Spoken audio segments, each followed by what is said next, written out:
down deeper into it, the word Notre Dame was symbolized for the Mother Marilyn Magdalene, the feminine side of the religious belief system. And all through history and all through architectural design, there's all these hidden messages and all this other stuff. And I love to read, basically. I crave to read. I love to research. I love to get down to the root of all things.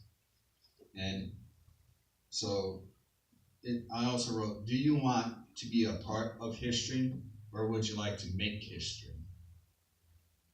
Because we all can be a part of history. We all can live through history.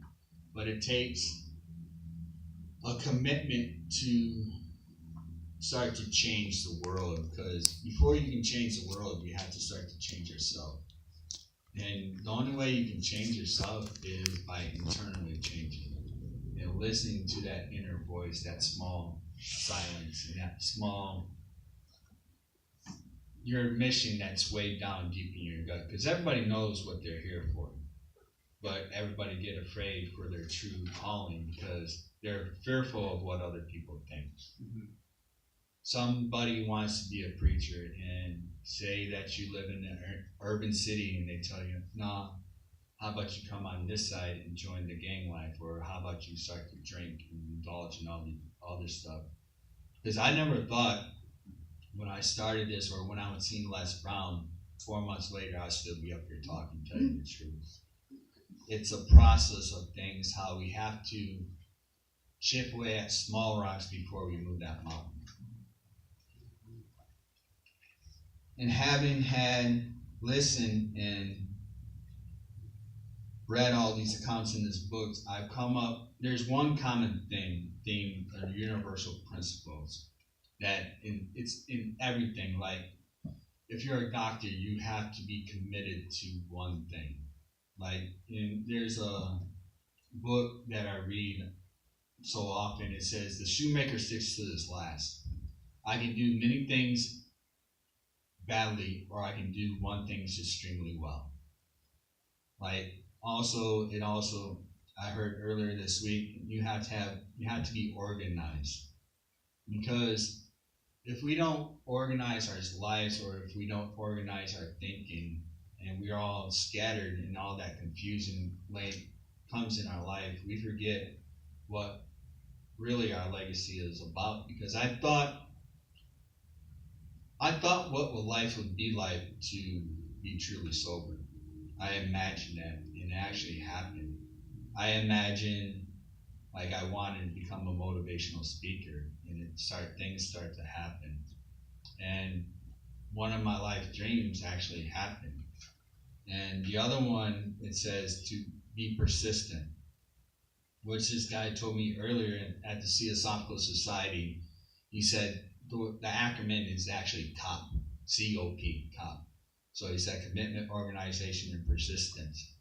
But there's another thing that I believe, that if we want our legacy or our true mission in life to come about, we somehow have to have a marriage of the mind and the soul, a marriage of the heart, the mind, and the soul. We have somehow, some way, it has to all become one. It cannot longer be any scattered or dysfunction. It has to be one focus, visualization, not worrying about how you're going to get there. That's not the part of it, because eventually we're all going to get somewhere. But it's the journey between it, the true experience, the true understanding of what life is all about. Because I can read all the books I want, I can read all the literature, I can listen to all the music, I can listen to all the motivational speakers, and still not know anything. Because once we have a mission and we want our legacy to do, there's also another thing we have to do. We have to put the application behind it, and we have to apply it. Because it's hard enough to have the courage to come up here and speak. It's another thing to actually do the work when nobody's looking, because there's always somebody's looking.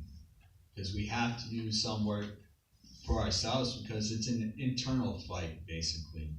We wrestle with demons, we wrestle with our own mind, we wrestle with our consciousness all the time, and it's depicted in the Sixtine Chapel, basically, how the two fingers are touching together. Like, because once you start your great work and mission, you only have a certain time of life here on earth. Because once that starts, the process starts, the greatness starts, the self revolution in your own self to figure out how you're going to determine to do this. Like, I don't know where, I know sometime in the near future, I don't know the exact date, where I am going to be talking in larger arenas. I know that I'm going to have a book. I know that my life is always progressing from this point is because of you guys. It's because of the Creator. It's because one person inspired me that inspired other people. Because it's by one person that all of us are here. It's by that divine omnipresent of God Himself that we all sit here in the same audience today. It's not by my making. It's not by my design. It's by His design. Because all this not knowing is where the uncomfortability part actually where you start to grow, I believe. Because once you go through uncomfortability, you really find out who you really are.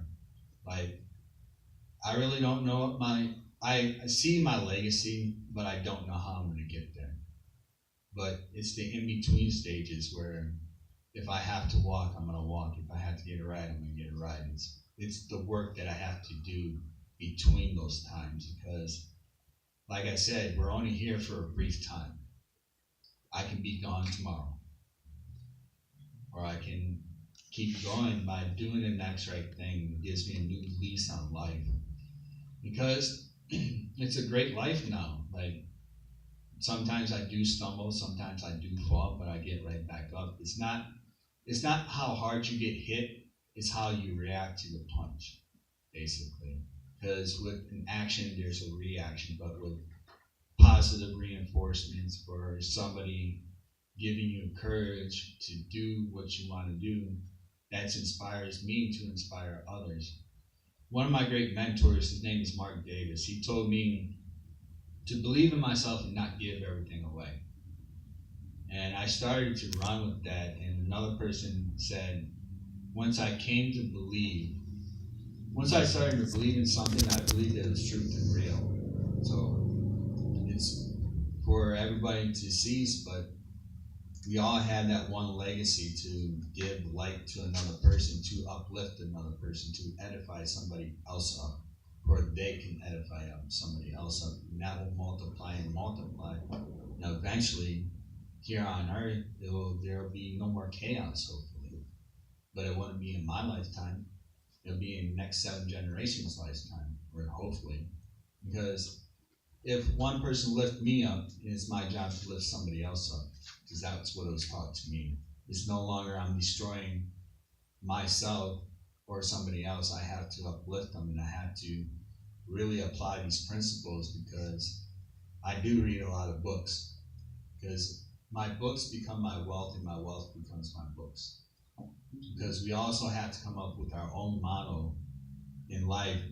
I came up with one about 2 years ago. Whatever I do today, I do in the future, and what I would do in the future, I do exactly today. So, of course, actions that I take becomes my reality, basically. Because the choices I make today will benefit me in the long run if I don't see it now, but it's working in the invisible world, basically.